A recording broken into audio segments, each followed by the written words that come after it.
María José Martí nació y se crió en Valderrobres, una impronta que le ha acompañado en su trayectoria como directiva en Estados Unidos. Y cuando tenías que tomar una decisión siempre te preguntaban, ¿cómo te sentirías si mañana esta decisión apareciera en primera página en los periódicos más importantes? Yo lo que digo, no, ¿qué pasaría si yo tomo esta decisión? ¿Qué le dirían a mi padre cuando se vaya a tomar un café al bar? Es la parte de los valores del pueblo y de la tierra los que lleva siempre. De una necesidad.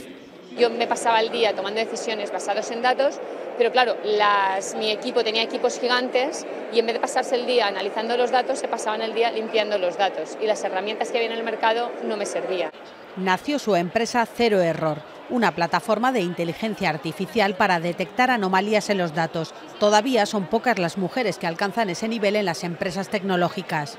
Somos muy exigentes con nosotras mismas y muchas veces hasta que no lo tienes todo perfecto no te crees que tú eres tan bueno como te puedes imaginar.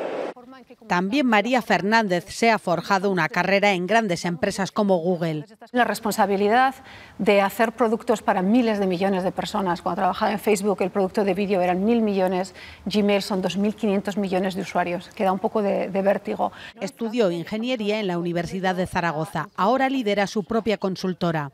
Hay varias cosas que yo encuentro que son muy españolas y muy mañas y muy aragonesas que la gente valora en mí. Una de ellos es la pasión.